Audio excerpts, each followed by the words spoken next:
ये है भारत का प्रसिद्ध नगर इलाहाबाद।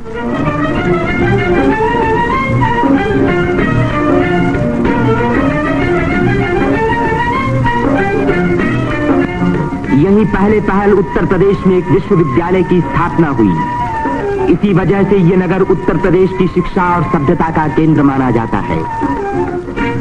पंडित मदन मोहन मालवीय, पंडित गोविंद वल्लभ पंत और अनेक प्रतिभाशाली व्यक्ति इसी विश्वविद्यालय की देन हैं, जिन पर आज देश को गर्व है। ये है हमारे प्रधानमंत्री पंडित जवाहरलाल नेहरू का निवास स्थान, आनंद भवन। भारतीय राजनीति का ये एक प्रमुख केंद्र रहा है। इस नगर को तीर्थराज प्रयाग भी कहते हैं। यहीं गंगा और जमुना का संगम है। इसी संगम में गुप्त सरस्वती नदी भी आकर मिलती है। इसीलिए इस स्थान को त्रिवेणी संगम कहा जाता है। त्रिवेणी बहुत पुराने जमाने से भारत का एक पवित्र स्थान माना जाता है। सृष्टि की रचना की शक्ति प्राप्त करने के लिए यहाँ ब्रह्मा ने यज्ञ और तपस्या की। लक्ष्मी की प्राप्ति के लिए विष्णु ने भी यही तपस्या की।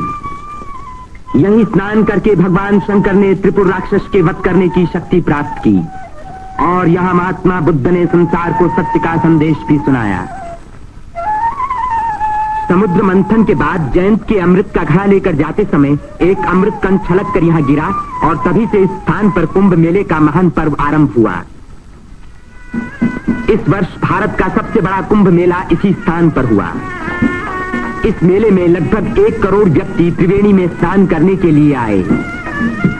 सदियों की गुलामी के बाद स्वतंत्र भारत का ये पहला कुंभ मेला था।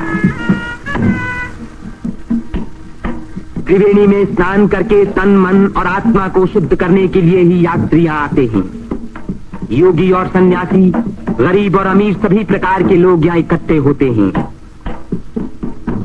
कुंभ मेले के मौके पर देश के नर नारी एक दूसरे के धार्मिक विचारों से परिचित होते हैं।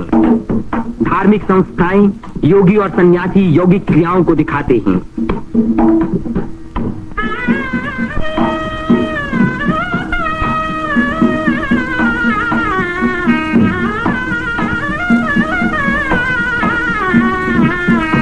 धार्मिक विचारों पर तर्क वितर्क होते हैं और देश के गौरवपूर्ण प्राचीन रहस्यों का उद्घाटन होता है।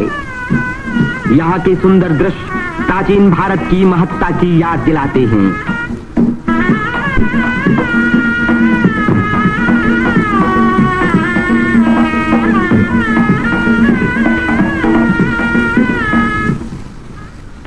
मेले के धार्मिक रूप के अलावा उसके दूसरे दृश्यों में सुंदरता और स्वतंत्रता का रंग चमक रहा था।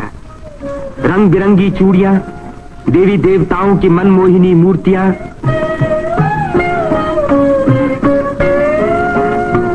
हरी जपन की मालाएं, सिंदूर और चंदन के ढेर, औरतों के साज श्रृंगार, बच्चों के खेल खिलौने, लाल बुझक्कड़ मिट्ठुनियां। तीर्थ यात्रियों की सुविधा और सुरक्षा के लिए और स्वतंत्र भारत के इस महान पर्व को सफल बनाने के लिए उत्तर प्रदेश सरकार ने अपनी ओर से कोई कसर उठा न रखी। मेला शुरू होने के कई महीने पहले से ही सरकार की ओर से तैयारियां शुरू हो गई थीं। उबड़ खाबड़ जमीन को समतल बनाने के लिए बुलडोजर जैसी बड़ी बड़ी मशीनों से जमीन की सतह ठीक की गई।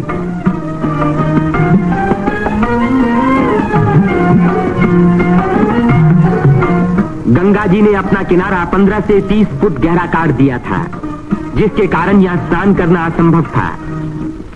बुलडोजरों ने इन किनारों को सपाट बनाया, जिससे तीर्थ यात्री यहाँ सकुशल स्नान कर सके। जिस काम को 1000 आदमी 3 महीने में खत्म नहीं कर सकते थे, उसी को 6 बुलडोजरों ने 15 दिन में पूरा कर दिखाया।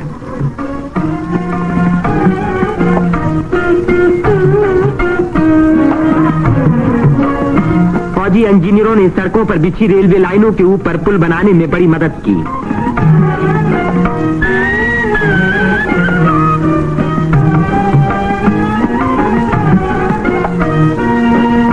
इससे रेलों के आने जाने के समय भीड़ सड़कों पर कभी न रुकी, बल्कि लगातार त्रिवेणी की ओर बढ़ती रही।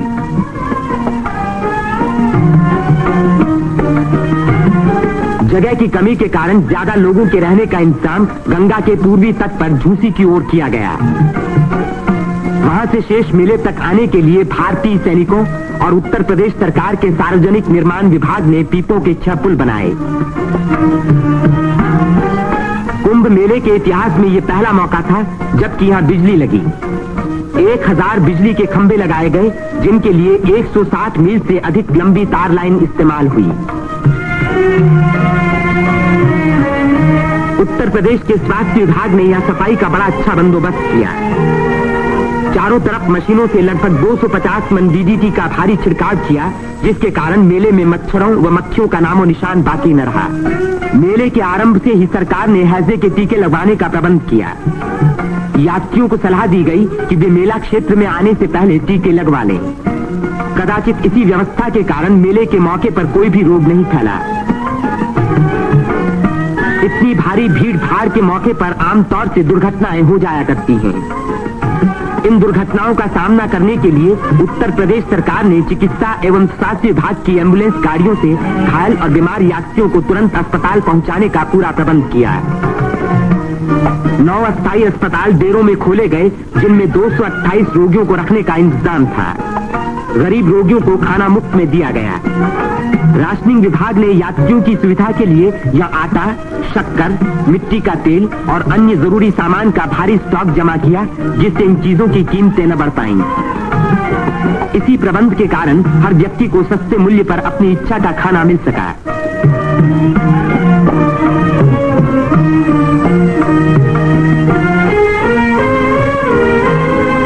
सेवा समिति, अग्रवाल समिति और भारत स्काउट्स एंड गाइड्स जैसी स्वयंसेवक संस्थाओं ने यात्रियों के मार्ग निर्देशन, उनकी सुरक्षा और घायलों का प्राथमिक उपचार किया।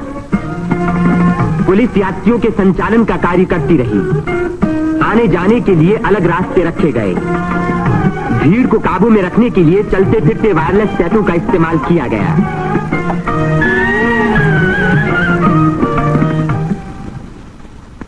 भूले भटके लोगों को खोज निकालने और उनको उनके घर वालों तक पहुंचाने का खास इंतजाम किया गया।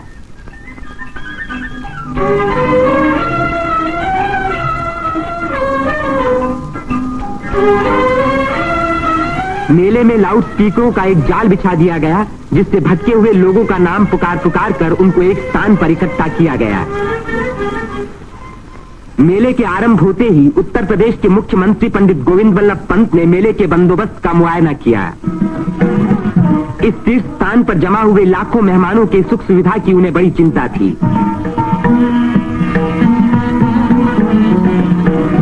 उन्होंने नाव पर सवार होकर घाटों का निरीक्षण किया।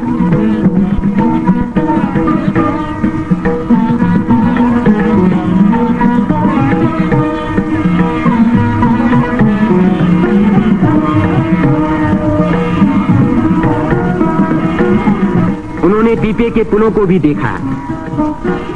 ये अखाड़ा जो ऐसे ही एक पुल को पार कर रहा है, पुल की मजबूती का सबूत है।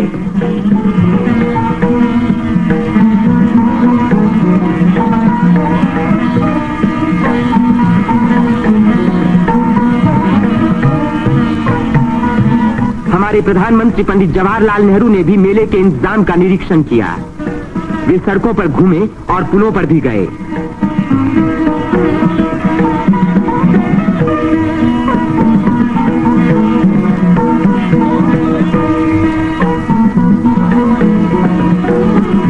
उन्होंने अन्य स्थानों को भी देखा भाला।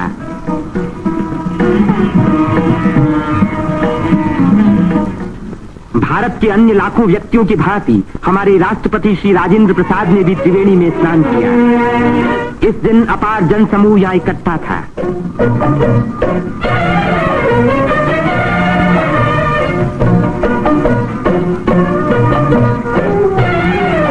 हर घाट पर लोगों की भीड़ स्नान कर रही थी। उसमें नया जोश था और नई उम्मीदें थीं।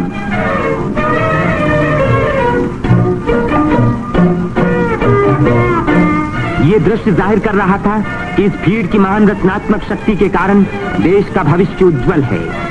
उसकी इसी शक्ति के कारण हमारी उन्नति के बड़े से बड़े कार्य अवश्य सफल होंगे। जिस स्थान पर मनुष्य और देवताओं ने यज्ञ किए और भविष्य का संकल्प किया, उसी स्थान पर इन नर नारियों ने आज भारत को फिर से बलवान और सुखी बनाने की प्रतिज्ञा की और भारत की स्वतंत्रता को अमर रखने के लिए अपने शरीर में एक नए प्राण को जन्म दिया।